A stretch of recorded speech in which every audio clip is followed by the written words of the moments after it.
இப்ப இந்த சனி வந்து கும்பத்திலிருந்து மீனத்துக்கு பயிற்சி ஆகுதுல மேம். இதனால பொதுவா ஏதாவது மாற்றங்கள் அப்படிங்கிறது இருக்கா மேம்? குருனுடைய வீட்டுக்கு வரார். குருன்னுடைய வீட்டுக்கு வரும்போது தாக்கம் அந்த அளவுக்கு இருக்கவே இருக்காது. அப்போ 7 சனியா இருந்தாலும் சரி, ஜென்ம சனி, அஷ்டமத்த சனி, எந்த சனியா இருந்தாலும் கும்பத்திலிருந்து அவர் நடத்தும் போது he was a very strict man.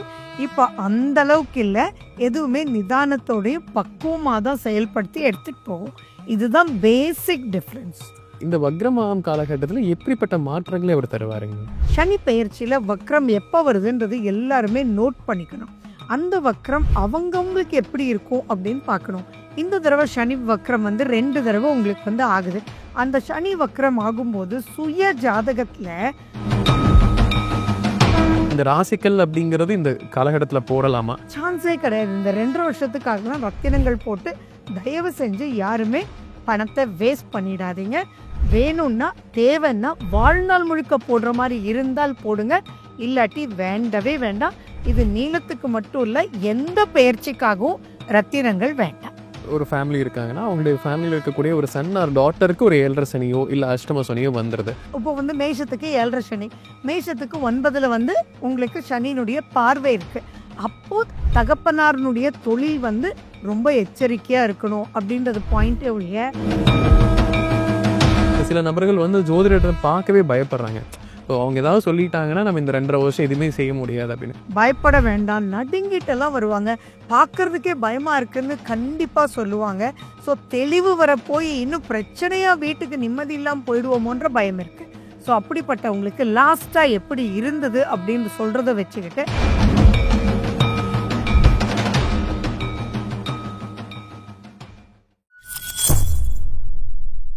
பக்தி பிளஸ் நேயர்களுக்கும் வணக்கம். இன்று நம்மோடு இணைந்தவர் கல்பனா ஸ்ரீகாந்த் மேம் அவர்கள். வணக்கம் மேம். நமஸ்காரம். இப்போ இந்த சனி பயிற்சி அப்படிங்கிறது வந்து ஒவ்வொருத்தங்களுக்கும் ஒவ்வொரு வகையில் வருதுங்க மேம். ஒரு 6 ராசிகளுக்கு ஒவ்வொரு வகையில் தாக்கம் ஏற்படுது. அஷ்டம சனி, அர்த்தாஷ்டம சனி, 7.5 சனியில் இருக்கக்கூடியது. இப்போ இந்த சனி வந்து எந்த அளவில் ஒரு நபருக்கு ஒரு தாக்கம் தரும்? இப்போ ஒரு உதாரணத்துக்கு சிம்ம ராசி அஷ்டம சனி வரப்போகுதுன்னு வச்சுக்கலாமே. இப்போ அவங்களுக்கு வந்து எந்த அளவில் அதை இருக்கும் அப்படிங்கிறத கண்டறிவதற்கு ஏதாவது முறை இருக்காங்க மேம்? நிச்சயமா இதுக்கு முறை இருக்கு. இப்போ ஒரு ஸ்டூடெண்ட் ஒரு ஸ்கூலுன்னு எடுத்துக்கோங்க. அங்க வந்து ஒரு 50 பேர் படிக்கிறாங்கன்னா, கண்டிப்பா 5 பேராவது சிம்மராசியில இருப்பாங்க. அந்த 5 பேருக்கும் ஒரே மாரி தாக்கம் இருக்குமான்னு இல்ல. ஒருத்தர் ரொம்ப கஷ்டப்படுவாங்க, ஒருத்தர் வந்து ஆவரேஜா கஷ்டப்படுவாங்க. இது மாறும். இது எப்படி கண்டுபிடிக்கலாம் அப்படின்றது கண்டிப்பா எல்லாரும் தெரிஞ்சுக்க வேண்டிய ஒரு விஷயம். எல்லாத்தையும் பார்த்து பயப்பட வேண்டாம். அது எப்படி பார்க்கணும் அப்படின்னா, ஒரு 10 பாயிண்ட்ஸ் நான் சொல்றேன். ஒவ்வொரு பாயிண்ட்டுக்கும் 10, 10 மார்க் குடுத்துட்டே வாங்க. ஃபைனலி அவுட் ஆஃப் 100 வந்து எவ்வளவு? இப்போ 30 மார்க் தான் வருது அப்படின்னா, 30% நீங்க எச்சரிக்கையா இருக்கணும். 50னா 50, 80னா ரொம்ப ரொம்ப ரொம்ப எச்சரிக்கையா இருக்கணும். அப்புறம் அந்த எச்சரிக்கைன்ற விஷயம் கூட எதுல எச்சரிக்கையா இருக்கணும் அப்படின்றதும் நம்ம தெரிஞ்சுக்கணும். அந்த ஒரு பாயிண்ட்ல மட்டும் விழிப்புணர்ச்சியா இருந்தா போதுமானதுன்றது ஞாபகம் வச்சுக்கணும். சரி, அந்த 10 பாயிண்ட் என்ன அப்படின்னா, ஃபர்ஸ்ட் வந்து உங்க ராசி என்ன? உங்க லக்னம் என்ன? அந்த லக்னாதிபதி எங்க இருக்காரு? அப்புறம் உங்க நட்சத்திரம் என்ன? இப்ப கோச்சார குரு எப்படி இருக்காங்க? உங்க ஜாதகத்துல குரு எப்படி இருக்காங்க? சனி கிரகம் சுய ஜாதகத்துல இருக்கக்கூடிய நிலை என்ன? அதே மாதிரி எல்லாமே வந்து உங்களுக்கு நீர் ராசி, நில ராசி, காற்று ராசின்னு சொல்றோம். அது எந்த ராசியில நீங்க இருக்கீங்க? அப்புறம் ஃப்ரெண்ட்லியா இருக்கா? இல்ல அன்ஃப்ரெண்ட்லியா இருக்கா? அப்புறம் மூர்த்தி நிலைன்னு சொல்லுவோம். இந்த மூர்த்தி நிலைன்றது என்னன்னா, சனி கிரகம் 1, 6, 7, 1, 4, 7, 10 அந்த மாதிரி எங்க இருக்கு? அது ஃபேவரபிளா, அன்ஃபேவரபிளா? இந்த மாதிரி 10 பாயிண்ட்ஸ் எழுதிட்டு, ஒவ்வொன்னுக்கும் 10, 10 குடுத்துட்டு, அந்த ஒண்ணொண்ணுக்கும் இப்ப ராசின்னா என்ன? மனசு ரொம்ப பாடுபடும் அப்படின்றது. லக்னம்னா என்ன? உங்க உடல் ஆரோக்கியத்த ரொம்ப நீங்க பார்த்துக்கணும் அப்படின்றது. ஸோ இந்த மாதிரி இப்போ வந்து இந்த தடவை மீன ராசியில வருது. மீன ராசியில 3 நட்சத்திரங்கள் இருக்கு. புரட்டாதி, உத்திரட்டாதி, ரேவதி. இதுல புரட்டாதி குருனுடையது, உத்திரட்டாதி சனியினுடையது, ரேவதி புதனுடையது. ஓப்பனா சொல்லணும்னா ரொம்ப பெரிய தாக்கம் இந்த சனி பயிற்சியில இருக்காது. ஏன்னா அந்த 3 பேருமே ஒண்ணு அவர் மேலேயே வரார், இன்னொன்னு ஃப்ரெண்ட்லி பிளானட்டோட வராரு. அப்ப அந்த 3 தாக்கங்கள் எந்தெந்த ராசிக்கு எப்படியோ அதை பார்த்து அனலைஸ் பண்ணும்போது இவங்களுக்கு 50% கேர்ஃபுல்லா இருக்கணும். 80% நீ கேர்ஃபுல்லா இருக்கணும்டா அப்படின்னு 30 தான், but please be careful on this அப்படின்னு அந்த ரேஞ்ச சொல்லிக் கொடுக்கும்போது தான் தெளிவா எதை ஹேண்டில் பண்ணணும்ன்றது பார்க்க முடியும். இப்ப இந்த சனி வந்து கும்பத்திலிருந்து மீனத்துக்கு பயிற்சி ஆகுதுல்ல மேம். இதனால பொதுவா ஏதாவது மாற்றங்கள் அப்படிங்கிறது இருக்காங்க மேம்? இதனால என்ன விஷயங்கள் மாறுதுங்க மேம்? கண்டிப்பான வித்தியாசம் தெரிஞ்சுக்கணும். கும்பராசித்துல அவர் எப்படி இருந்தாரு? அவர் ஆட்சி பெற்று இருந்தார். அப்போ அவர் ராஜாவா இருந்தார். ஏன் சக்கரவர்த்தியா இருந்தார். ஏன்னா, அவருக்கு தான் ஈஸ்வர பட்டமாச்சே. அப்போ அவர் நெனச்சது எல்லாமே அவர் கண்டிப்பா சாதிச்சே தீர்வான்போது, அவருடைய சுயநிலையில இருக்கார். அந்த சுயநிலையில இருக்கும்போது ஆக்ரோஷங்கள் அதிகமா இருக்கும். இன்னொரு விஷயம் இங்க என்னன்னா, அவங்கவங்க என்ன சொன்னாங்க கும்பத்துக்கு வரும்போது, என்னுடைய ராசிக்கு தான் வராரு. ஒண்ணும் பண்ண மாட்டாருன்னு. மகரம், கும்பம் கஷ்டப்பட்ட பாடு எல்லாரும் அறிஞ்சதே. அவருடைய வீட்ல இருக்கும்போது, அவருடைய குடும்பத்த ரொம்ப ஸ்ட்ரிக்ட்டா எடுத்துட்டு வரணும்னு சொல்லிட்டு, தாக்கத்த இன்னும் அதிகமா தான் குடுத்தது தான் நீங்க பார்த்துட்டு இருக்கீங்களே ஒழிய, தன் வீட்ல இருக்காரு அப்படின்னு உங்க வீட்ல நீங்க ஸ்ட்ரிக்ட்டான மனிதர். ஆனா உங்க வீட்லயும் ஒரு தப்பு நடக்குது அப்படின்னு அந்த ஸ்ட்ரிக்ட்னஸ்க்கு மிலிட்டரி மேனா இருப்பீங்க இல்லையா? அப்ப அதுதான். இதே இப்போ வந்து அவர் குருவினுடைய வீட்டுக்கு வரார். குருவினுடைய வீட்டுக்கு வரும்போது, தாக்கம் அந்த அளவுக்கு இருக்கவே இருக்காது. அப்போ 7 சனியா இருந்தாலும் சரி, ஜென்ம சனி, அஷ்டமத்த சனி, எந்த சனியா இருந்தாலும் கும்பத்திலிருந்து அவர் நடத்தும்போது he was a very strict man. இப்ப அந்த அளவுக்கு இல்ல. எதுவுமே நிதானத்தோடயும் பக்குவமா தான் செயல்படுத்தி எடுத்துட்டு போகும். இதுதான் பேசிக் டிஃபரன்ஸ்.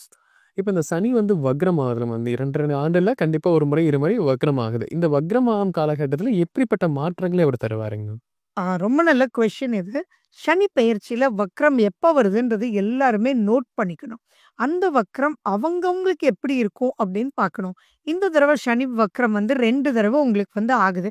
அந்த சனி வக்ரம் ஆகும்போது சுய ஜாதகத்துல சனி வக்ரம், வக்ரம்ன்றது பிராக்கெட்ல போட்டிருப்பாங்க. உங்க ஜாதகத்துல சனி வக்ரம்னு போட்டிருந்தா சூப்பரா இருக்கும். கவலையே படக்கூடாது. அந்த டைம்ல டக்கு டக்கு டக்கு டக்குன்னு எல்லாம் பாசிட்டிவா போகும்.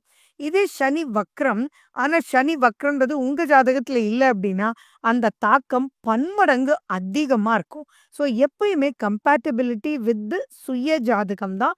பிளஸ் அப்ப நடக்கிற தசாபுத்தி ஃபேவரபிளா இருந்ததுன்னா, அந்த வக்ரம் இன்னும் ஃபேவரபிளா இருக்கும். ஸோ இந்த ஒரு ரேஞ்ச் தான் நீங்க வந்து பார்த்துக்கணும். ஸோ முதல்ல எல்லாரும் தெரிஞ்சுக்க வேண்டியது, சனி தன் ஜாதகத்துல எப்படி இருக்காரு? வக்ர நிலையிலயா? இல்ல ஆர்டினரியாவான்றத பார்த்து தான் முடிவு பண்ணணும். இப்ப பொதுவாவே இந்த சனி பயிற்சி காலகட்டத்தில ஒரு பழக்கம் மக்களிடம் இருக்கு மேம். எல்லாருமே அந்த ராசிக்கல், நீலக்கல் மோதிரம் வந்து சனி பகவானுடையது அப்படிங்கிறதுக்காக எல்லாருமே ராசிக்கல் மோதிரத்த வாங்கி போட்டுக்கிறாங்க. இந்த பாதிப்பில இருக்கக்கூடிய 6 ராசியினருமே வந்து அத வாங்கி போட்டுட்டு இருக்காங்க இந்த காலகட்டத்தில. முறையா இந்த ராசிக்கல் அப்படிங்கிறது இந்த காலகட்டத்தில போடலாமா?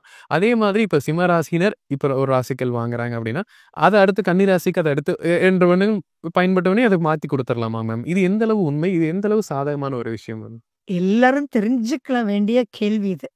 ஃபர்ஸ்ட் அண்ட் ஃபார்மோஸ்ட் வெறும் ஒரு பெயர்ச்சிக்காகலாம் நீங்க நீல மோதிரம்லாம் போடவே கூடாது. எந்த ஒரு ரத்தினமாக இருந்தாலும் திசைக்காக 1, புத்திக்காக 1, கோச்சாரத்துக்காக 1 அப்படின்னு எவ்வளவு செலவு பண்ணுவீங்க? தேவையே இல்ல. இது மிகவும் தவறான ஒரு கருத்து. சுய ஜாதகம் தான் 70, 80 மார்க். சுய ஜாதகத்துல சனி கிரகம் வீக்கா இருந்தாலோ, அல்லது தேவைப்பட்டாலோ, வாழ்நாள் முழுக்க போடுறதுக்கு உண்டான ரத்தினம் தான் போடணுமே ஒழிய, குரு பெயர்ச்சி சுமாரா இருக்கு, ராகுகேது பெயர்ச்சி இப்படி இருக்கு, நான் உடனே ஒரு ரத்தினம் எடுத்து போட்டுக்கிறேன் அப்படின்றது தவறு. நம்பர் 1.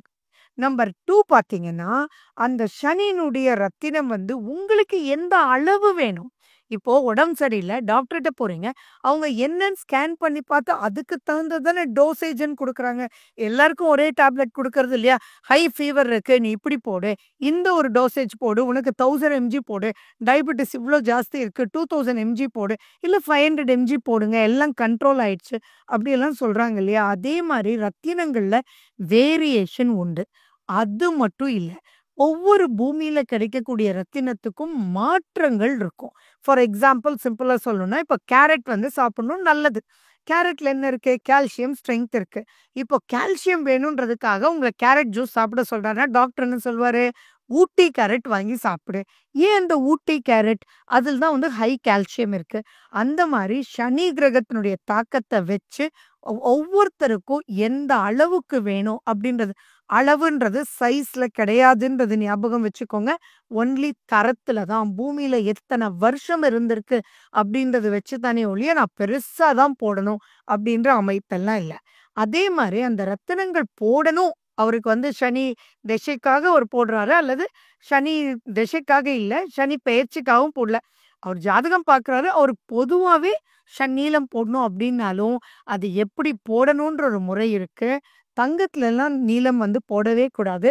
தங்கத்துல தான் நான் போடுவேன். நான் போய் வெள்ளியில போடுவேனா அப்டின்னு இருந்ததுனா கூட, தங்கத்துல சுத்தி அத வந்து பிரிட்ஜ் பண்ணிட்டு, அதுக்கப்புறம் தான் கோல்ட்ல வந்து பதிக்கணும். ஒவ்வொன்னுக்கும் ப்ராப்பர்ட்டீஸ்ன்றது டிஃபரெண்ட்டா இருக்கும். இன்னொன்னு அது பதிக்கக்கூடிய முறையுமே ஒரு கம் வச்சு அப்படியே பதிக்கிறது, 4 பல்லு வச்சு பதிக்கிறது, இதெல்லாம் ஒரு ரிசல்ட்டுமே இருக்காது. ரூ. 1 செலவு பண்ணினாலும், அது கரெக்ட்டான முறையில தான் நம்ம செலவு பண்ணணும். அப்போ உங்களுக்கு நீலம் வேணுமா? வாழ்நாள் முழுக்க வேணுமா? உங்க கொஸ்டின்லயே ஆன்ஸர் இருக்கு. இப்ப 2 1/2 வருஷம் போட்டு அதே கல்ல எடுத்து உடனே இன்னொருத்தருக்கு குடுத்துறலாமா? அப்டின்னா இல்ல. இது வந்து ஒருத்தர் போட்ட ரத்தினம் வந்து இன்னொருத்தர் போடவே கூடாது. உடனே என்ன சொல்லுவாங்க, இந்த 2 1/2 வருஷம் போட்டு அதுக்கப்புறம் கடல்ல போட்டுருங்க. கோயில் உண்டியல்ல போட்டுருங்க. சான்ஸே கிடையாது. இந்த 2 1/2 வருஷத்துக்காகலாம் ரத்தினங்கள் போட்டு தயவு செஞ்சு யாருமே பணத்த வேஸ்ட் பண்ணிடாதீங்க. வேணும்னா, தேவைன்னா வாழ்நாள் முழுக்க போடுற மாரி இருந்தால் போடுங்க. இல்லாட்டி வேண்டவே வேண்டாம். இது நீளத்துக்கு மட்டும் இல்ல, எந்த பெயர்ச்சிக்காகவும் ரத்தினங்கள் வேண்டாம். இப்போ ஒரு குடும்பத்துல வந்துங்க மேம், உதாரணத்துக்கு ஒரு ஒரு ஃபேமிலி இருக்காங்கன்னா, அவங்களுடைய ஃபேமிலில இருக்கக்கூடிய ஒரு சன் ஆர் டாட்டருக்கு ஒரு 7 1/2 சனியோ, இல்ல அஷ்டம சனியோ வந்துருது. அப்போ அவங்க அப்பாவுடைய பிசினஸோ, இல்ல அவங்க அப்பாவுடைய ஜாப்ல ஒரு பிரச்சனையோ அது ஏற்படுத்தும் அப்படிங்கிற ஒரு பயம் எல்லாருக்குமே இருக்கும். இது எந்த அளவு உண்மைங்க மேம்? ஒவ்வொருத்தருக்கும் அவங்களுக்கு ஃபர்ஸ்ட்டு தாக்கம். இப்போ ஒரு குடும்பம்னு சொல்லிட்டீங்க. குழந்தைக்கு உடம்பு சரியில்ல அப்டின்னா, எப்படி அம்மா, அப்பா நிம்மதியா இருக்க முடியும்? அந்த தாக்கம் வந்து ஏற்படும். அதே மாரி 9ஆம் இடம் சம்மந்தப்பட்டிருந்தா, அந்த ராசிக்கு பார்வைன்னு சொல்லுவோம் இல்லைங்களா? அப்போ 9ஆம் இடம் சம்மந்தப்பட்டிருந்தா, இப்போ வந்து மேஷத்துக்கு 7 1/2 சனி. மேஷத்துக்கு 9ல வந்து உங்களுக்கு சனியினுடைய பார்வை இருக்கு. அப்போ தகப்பனாரினுடைய தொழில் வந்து ரொம்ப எச்சரிக்கையா இருக்கணும் அப்படின்றது பாயிண்ட்டே ஒழிய, பட் இவங்களால அவங்க ரொம்ப கஷ்டப்படுவாங்க அப்படின்ற பாயிண்ட் எல்லாம் கிடையாது. இதுலயுமே இப்ப அவருடைய ஜாதகத்துல சனியினுடைய நிலை ரொம்ப நல்லா இருக்குன்னு வச்சுக்கோங்களேன், அது ஒண்ணுமே பாதிக்காது. ஸோ அவருக்கு சனி தசையோ, சனி புத்தியோ, சனி அந்தரமோ எதுவுமே ஆகல. அவர் சுய ஜாதகத்துல சனி கிரகம் வெல் பிளேஸ்ட். சனினால தான் அவர் சூப்பரா இருக்காரு. நெறைய ஆட்கள வச்சு வேலை செய்றவங்களுக்கெல்லாம் பார்த்தீங்கன்னா, சனி கிரகம் சூப்பரா இருக்கும். அப்படிப்பட்டவங்க பயப்பட வேண்டிய அவசியங்கள் இல்ல. பொதுவான பயம் தயவு செஞ்சு வேண்டாம். இன்னைக்கு நெறைய குடும்பத்துல இது வந்துட்டு இருக்கு. ஏன்னா தொடர்ந்து எங்களுக்கு ஃபோன்ஸ் வரும்போது, பையனுக்கும் 7 1/2 சனிங்க, பொண்ணுக்கும் அஷ்டமத்து சனிங்க அப்படின்னு பயப்படுறாங்க. தயவு செஞ்சு பயப்பட வேண்டாம். இப்ப நீங்க சொன்னீங்க, ஒரு வீட்லயே 2 நபர்களுக்குமே சனி வருதுங்கிறது. இது பொதுவாவே இந்த கருத்துக்களுமே இருக்கு மேம். உதாரணத்துக்கு அவங்களோட ஒரு பையனோ, குழந்தையோ இருக்கும்போது அவங்களுக்கு ஒரு அஷ்டம சனி இருக்கலாம். அவங்க தந்தை இல்ல தாய்க்கு வந்து பார்த்தீங்கன்னா, ஒரு 7 1/2 சனி நடக்கலாம். 2 வெவ்வேறு சனிகளோ, இல்ல 2 ஒரே சனியோ வந்து ஒரு குடும்பத்துல 2 நபர்கள் வரும்போது எல்லாருக்கும் ஒரு கருத்து என்ன அப்டின்னா, இந்த சனி வந்து எனக்கு டபுளா வேல செய்யும். 2 மடங்கு லாஸ் ஆயிரும். லாஸ்ன்னு வந்துரும். சனினாலே லாஸ்ன்னு ஒரு எண்ணம் இருக்கு. லாஸ்னா 2 மடங்கு வரும் அப்டிங்கிறது இருக்கு. இது எந்த அளவு உண்மை மேம்? இருவருக்கு இருந்தால் 2 மடங்கு லாஸ் அப்டிங்கிறது உண்மையா மேம்? இல்லை, இல்லை, இல்லை. ஃபர்ஸ்ட்டு வந்து சனினா லாஸ் கிடையாது. சனினா பாரம்னு அர்த்தம். சேலஞ்சஸ் வரும் அப்டின்றது தான் ஃபர்ஸ்ட்டு பாயிண்ட். அடுத்தது இப்ப 2 பேருக்கு சனி வருது அப்டின்னா, எனக்கு கால் பண்ணி கேட்குறாங்க, 2 பேரும் பிரிஞ்சு இருந்தா நல்லாயிடுமா? இவன வேணா அனுப்பி வச்சுட்டுமா எங்கேயாவது? ஹாஸ்டலுக்கு அனுப்பிட்டுமா? பாட்டி வீட்டுக்கு அனுப்பிட்டுமா? அப்டின்னா பையன் இல்லாம போயிடுமா? இல்ல இல்லையா? எங்க இருந்தாலுமே அந்த பையன் தந்தையினுடைய உறவ வந்து பிரிக்கவே முடியாது. இதுல ஃபர்ஸ்ட்டு பார்க்க வேண்டியது என்ன அப்டின்னா, அந்த பையனுக்கு சனியினுடைய நிலை எப்படி இருக்கு? நான் சொன்ன அந்த 10 பாயிண்ட்ல எந்த மார்க் அவர் வாங்குறாரு? அப்பா எந்த மார்க் வாங்குறாரு? அது மினிமமா இருந்தா ஒண்ணுமே கவலைப்பட வேண்டாம். அதே ரொம்ப ஜாஸ்தியா இருந்ததுன்னா, பாரம் அதிகமாக இருக்கும். அடுத்தது அது எந்த பாரம் அதிகமா இருக்கும்? ஆரோக்கிய பாரமா? பொருளாதார பாரமா? எந்த பாரம் அதிகமா இருக்கும்? அத கட்டுப்படுத்துறது எப்படி? அப்படின்னு தெரிஞ்சுக்கணுமே ஒழிய, அதனால பயப்பட வேண்டிய அவசியங்கள் நிச்சயமா கிடையாது. இது கருத்துல எடுத்துக்கணும். எடுத்துட்டு அனலைஸ் பண்ணி ஆன்சர் கொண்டு வரணும். இது இப்ப இந்த பயம் அப்படிங்கும்போது நெறைய பேர்த்துக்கு அந்த சனி வந்தாலே ஒரு பயம் இருக்கும். சிம்மமாகட்டும், இன்னைக்கு 7 சனி நடக்கக்கூடிய அந்த 3 ராசிகளுக்குமே ஒரு பயம் இருக்கு. அந்த நபர்ல பெரும்பாலானவங்க என்ன நெனைக்கிறாங்கன்னா, இப்ப இந்த சனி வந்துருச்சு. நம்ம இனி 2 1/2 வருடம் இப்படிதான் இருக்க போறோம். கஷ்டப்பட போறோம் அப்படிங்கிறது இருக்கு. அவங்க சில நபர்கள் வந்து ஜோதிடர பார்க்கவே பயப்படுறாங்க. இப்போ அவங்க ஏதாவது சொல்லிட்டாங்கன்னா, நம்ம இந்த 2 1/2 வருஷம் எதுவுமே செய்ய முடியாது அப்படின்னு. அப்படி ஒரு ஜோதிடர பார்க்க பயந்துட்டு சனி இதுல ரொம்ப பயப்படக்கூடிய நபர்களுக்கு நீங்க அவங்கள எப்படி ஹேண்டில் பண்ணுவீங்க மேம்? ஃபர்ஸ்ட்டு வந்து ஒருத்தர்ட்ட போகும்போது, உங்களுக்கு பயமா இருந்ததுன்னா, அவங்க கிட்ட கேளுங்க. இதுக்கு முன்னாடி ஆன சனி பெயர்ச்சிக்கு உங்களுக்கு தாக்கம் எப்படி இருக்குன்னு. அவங்க உங்கள பத்தி இதெல்லாம் நீங்க கிராஸ் பண்ணியிருப்பீங்க அப்படின்றத சொல்றதுல உங்களுக்கு எந்த அளவுக்கு பொருந்தி இருக்குன்னு பாருங்க. என்கிட்ட வர்றவங்களுக்கு நான் ஃபர்ஸ்ட்டு அதுதான் சொல்வேன். எதுவுமே சொல்லாதீங்க. பயப்பட வேண்டாம். நடுங்கிட்டெல்லாம் வருவாங்க. பார்க்கறதுக்கே பயமா இருக்குன்னு கண்டிப்பா சொல்லுவாங்க. ஸோ தெளிவு வர போய் இன்னும் பிரச்சனையா வீட்டுக்கு நிம்மதி இல்லாம போயிடுவோமோன்ற பயம் இருக்கு. ஸோ அப்படிப்பட்டவங்களுக்கு லாஸ்ட்டா எப்படி இருந்தது அப்படின்னு சொல்றத வச்சுக்கிட்டு, அது கரெக்ட்டா இருந்ததுன்னா, அவங்க வந்து நல்ல கை தேர்ந்த அஸ்ட்ராலஜர். மேபி எக்ஸ்பீரியன்ஸ் நல்லா இருந்திருக்கலாம். நல்ல ஒரு அதுல தீர்க்கமா அனலைஸ் பண்ணக்கூடியவங்களா இருக்கலாம்.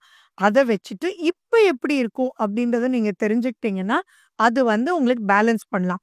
அதே மாரி இந்த அஸ்ட்ராலஜி அப்படின்றது என்ன அப்படின்னா, இது வந்து ஒரு கண்ணாடி. இருக்கிறத உள்ளது உள்ளபடி உங்கள கண்ல காமிக்கும்.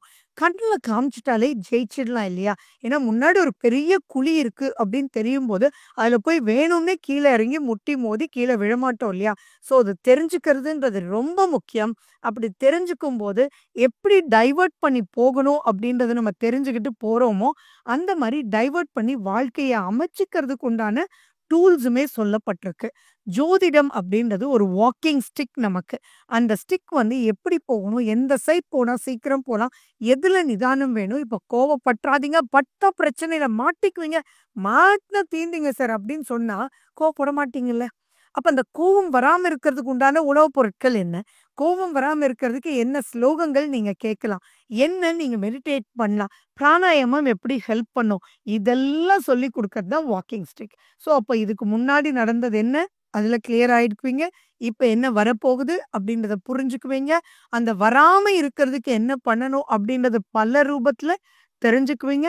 தெரிஞ்சுட்டு ப்ரொசீட் பண்ணும்போது, நிச்சயமா ஸ்மூத் கோயிங்கா எப்படிப்பட்டவங்களையும் எடுத்துட்டு போறதுக்கு உண்டான வழி தான் ஜோதிடர்கள் பண்ண வேண்டியது. அதுதான் நான் பண்ணுவேன். இப்ப நம்ம சனிப்பெயர்ச்சிக்கான விதிமுறைகள் என்னென்ன அப்படிங்கிறத விலாவாரியா பார்த்தோங்க. கண்டிப்பா நம்ம நேயர்களுக்கு ஒரு பயனுள்ள கருத்துக்கள் அமைந்திருக்கும். மீண்டும் ஒரு பதில் சந்திக்கலாம். ரொம்ப நன்றி. வணக்கம்.